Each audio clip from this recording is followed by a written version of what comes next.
తెలంగాణ ఉద్యమ చరిత్రను ఒక పుస్తక రూపంగా తీసుకురాలేకపోయామని మాజీ మంత్రి ఎమ్మెల్యే హరీష్ రావు అన్నారు.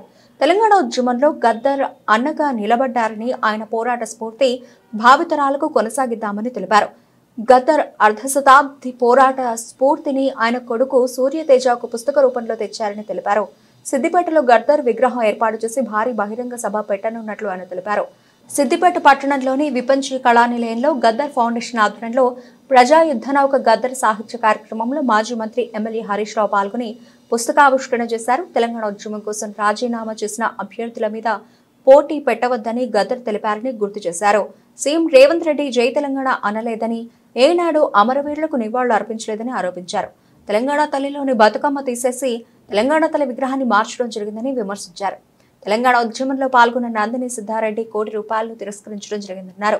గద్దర్ చరిత్రపై డాక్యుమెంటరీ తీస్తే తాను సహాయం చేస్తానని తెలిపారు. మలిదశ ఉద్యమంలో పొడుస్తున్న పొద్దు మీద పాట ఎంతో స్ఫూర్తినిచ్చిందన్నారు. సిద్దిపేటలో ఈ పుస్తక ఆవిష్కరణ పెట్టడం చాలా సంతోషంగా ఉంది.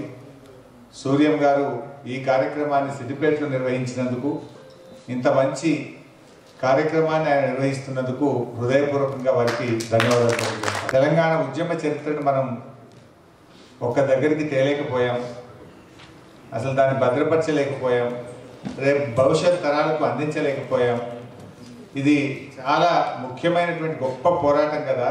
ఈ మలిదశ పోరాటాన్ని మనం ఒక పుస్తక రూపంలో తేలేకపోయామని చాలాసార్లు దేశపతి గారు అప్పుడప్పుడు అంటూ ఉంటారు.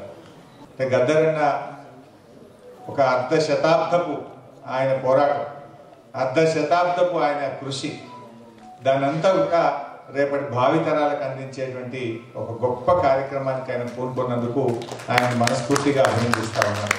ఈరోజు బతుకమ్మ పండుగలో ఒక్కొక్క పువ్వును పేర్చి మనం బతుకమ్మను ఎలా తయారు చేస్తామో, సూర్యం గారు గద్దర్ గారు పాడిన ఒక్కొక్క పాటను పేర్చి ఇవాళ పాటల బతుకమ్మను అద్భుతంగా తయారు చేశారు. కానీ ఆయనకుండే కోట్లాది మంది అభిమానులకు, మరి ఎంతో మందికి ఒక గ్రంథం రూపంలో ఒక పాటల బతుకమ్మని ఇలా ఒక తయారు చేసి సమాజం ముందు అందించడం, అది సిద్దిపేట కేంద్రంగా వాటిని ఇనాగ్రేట్ చేసుకోవడం నాకు ఎంతో సంతోషంగా కూడా ఉంది. గద్దర్ అన్న పాటలు ఇవాళ అసలు నాకు తెలిసి ఆయన లేని ఉద్యమమే లేదు. 5 దశాబ్దాల కాలంలో జరిగిన ప్రతి పోరాటంలో గద్దర్ అన్న ఉన్నాడు. అది నా అదృష్టం. మలిదశ తెలంగాణ ఉద్యమంలో గద్దర్ అన్నతో కలిసే అదృష్టం నాకు వచ్చింది.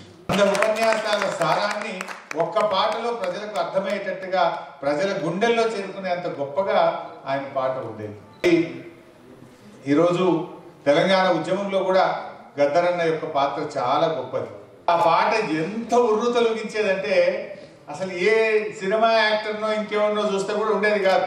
అక్కడికి వచ్చిన వేల లక్షల మంది ఇట్లా ఉర్రు తొలగిపోయేటువంటి దృశ్యాలు గద్దరన్న పాడుతుంటే చూసే అదృష్టం నాకు దొరికింది.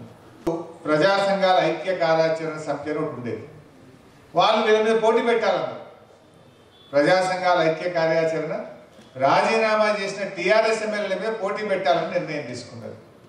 ఆ రోజు మన సిద్దిపేటలోని మల్టీపర్పస్ హై స్కూల్ గ్రౌండ్లో ఒక సభ జరిగితే, ఆ సభకు 2008వ సంవత్సరంలో వచ్చిన గద్దర్ అన్న వాళ్ళు తెలంగాణ కోసం త్యాగం చేసిండ్రు, వాళ్ళ మీద పోటీ పెట్టద్దు అని చెప్పి స్పష్టంగా చెప్పారు. నిజానికి ఎందుకు కొనసాగాలి? ఇలా